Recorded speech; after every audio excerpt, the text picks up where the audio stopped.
All right, good morning, good afternoon, or good evening. Whatever time it is when you hear this message, I pray that you're poised to receive, to accept, and to respond to words of wisdom. Ashe. So we're on a roll. I think this is the fourth consecutive day wherein the communication from the divinities has been emphasizing and reinforcing the importance of structure, order, systems. And today belongs to Oya and Sango.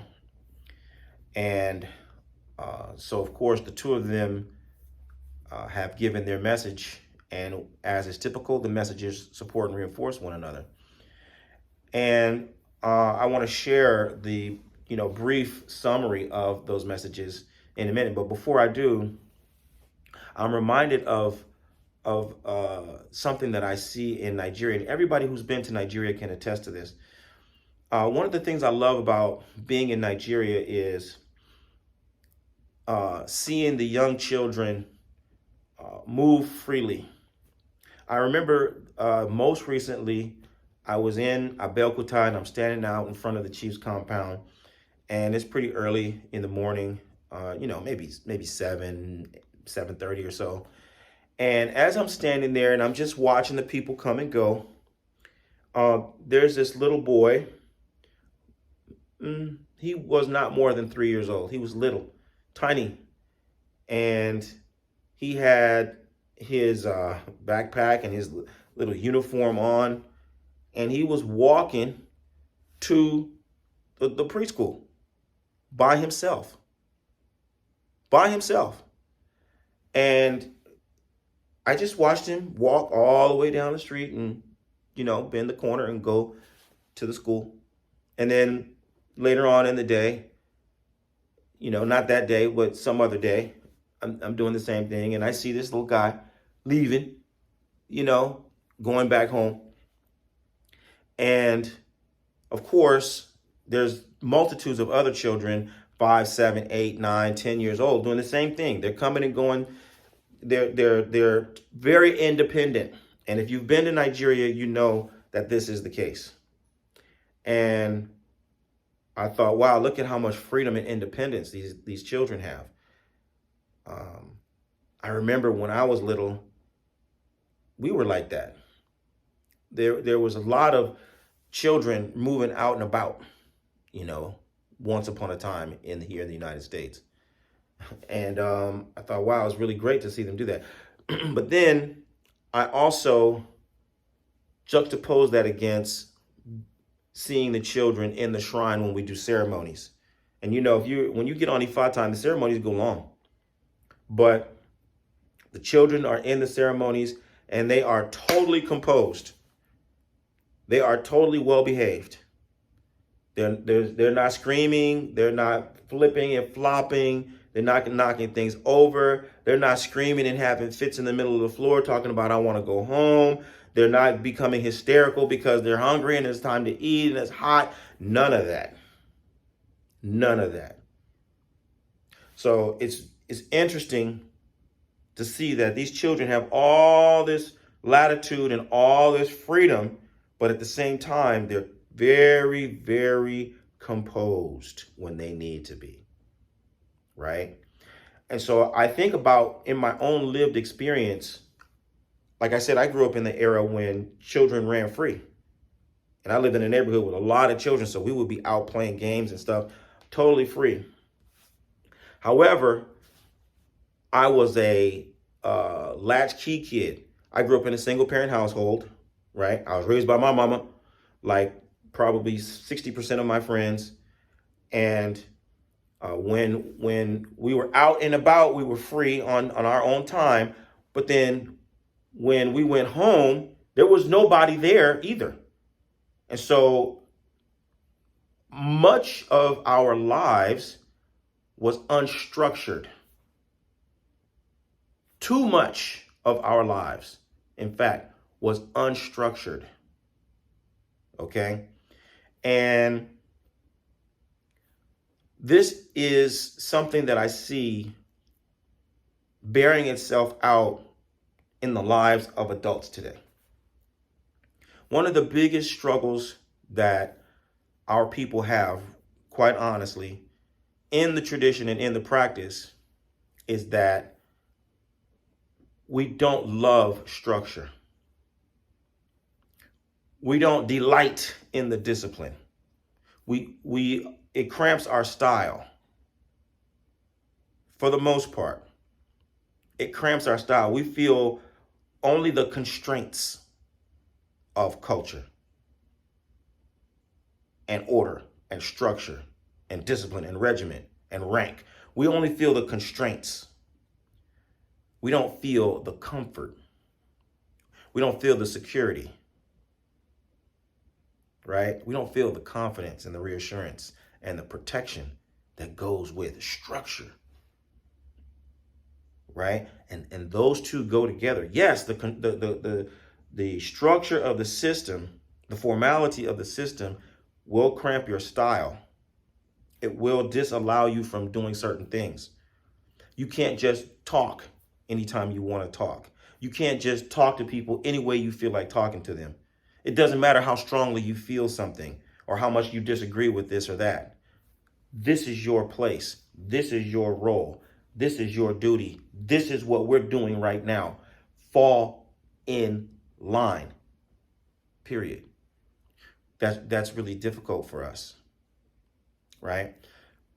But the lesson that we got today really brought it home for me. And on one hand, Oya was speaking about the necessity for having systems in order and structure, all those things in place, and making them second nature. Because people are going to ignore what you're presenting in the beginning, and they're going to try their own chaotic, mix and match program until it proves itself completely useless. And then they're going to come back to you and they're going to say, oh, after I thought about it and I've tested it out, I really see that the way you are putting it into place is the way that it's going to work. My idea isn't going to work. It's not even call it a plan. Just what I want to do it in the way I want to do it isn't going to yield the results. I want to go with your program. So Oya says, stick with your program. Don't be swayed when people try to take you off track. And then Sango came back and reinforced that message by talking about the significance of having orderly speech, choosing your words very, very carefully, because you are speaking in a haphazard way. And the way that you speak is what causes people not to take you seriously. And so not only do you have to do things in a certain way in order to ensure success, progress, and stability, but you've also got to articulate yourself in such a way that people will respect who you are. They will respect your presentation, right? They can tell by the way you articulate yourself that you're someone who should be taken seriously. And so those two things go together. They complement one another very well. But again, it reinforces for me the understanding that these are not events, right? These are not events. The culture is not an event. An event like a ceremony, an event like a ritual, right? The culture is not an event. And that's the part that we need most desperately as African Americans. Your ancestors have not reawakened this consciousness within you and compelled you to go to it. It's not just something that you're curious about. It's not just something you want to watch movies about. You want to practice this. You're actively getting involved in an ancient tradition. Why? Not for events. It's not for the events. It's for the lifestyle. The culture is the cure. The events are just the thing that draw your attention. But the real transformation is going to come through your adherence to the structure, the order, and the systems. That's what you really need. That's what the ancestors really want for you to have. That's the medicine that's going to heal your life.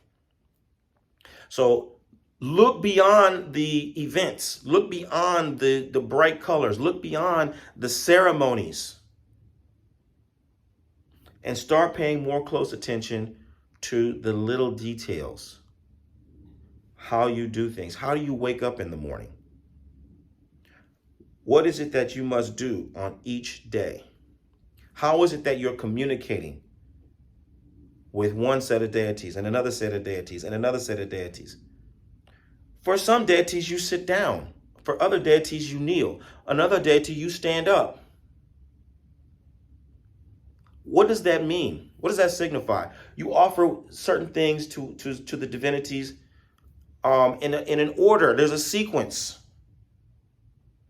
Which one do you give first? Which one do you give second? Which one do you give third? Of course, I'm reminded of the phenomenal story of Oyekpolu. Oyekpolu was raised in a priestly household. His father was a priest. His mother was a priest. But for whatever reason, Oyekpolu never learned. He never paid attention to the details. And then when his mother and his father died, the duty fell to him. And then he realized how negligent he had been, because now all the whole community is standing before him and they're depending upon him to elevate the spirit, to open the channel, to make sure that all the offerings are accepted. Oyekpolu doesn't know what to do. Is it the water I'm supposed to offer? I don't know. My ancestors, you dwellers in heaven, come, descend and enable me to execute this ritual. Is it the jinn I should give first? I don't know. My ancestors, you, the dwellers of heaven, come, descend and help me execute this ritual. Is it the palm oil? Is it the bitter cola? Is it the cola? What is it that I should give first? What's the sequence of this? I don't know. My ancestors, the dwellers of heaven, descend and help me to execute this ritual. That's why you're practicing Orisha lifestyle.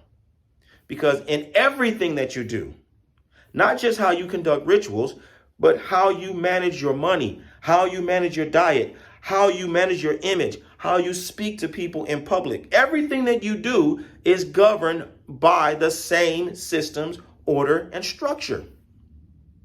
That's why you're here. That's what your ancestors are sending you to complete and to discover and master. Okay? And so this is such a beautiful but very simple message and lesson that I want to send out to the leaders. If you're somebody who's really trying to awaken the ancestral memory so that you can go about the business of affecting positive change in your life, in the lives of those who you're destined to serve, I want you to find out how Oloye Obafemi Origunwa and the Orisha Lifestyle Academy can help you take your practice to the highest level possible. Visit me at obafemio.com or orishalifestyle.com, and let's start working together to help you live the medicine that will heal your life and heal the lives of those who you are destined to serve. I look forward to working with you. Bye for now. Odabo.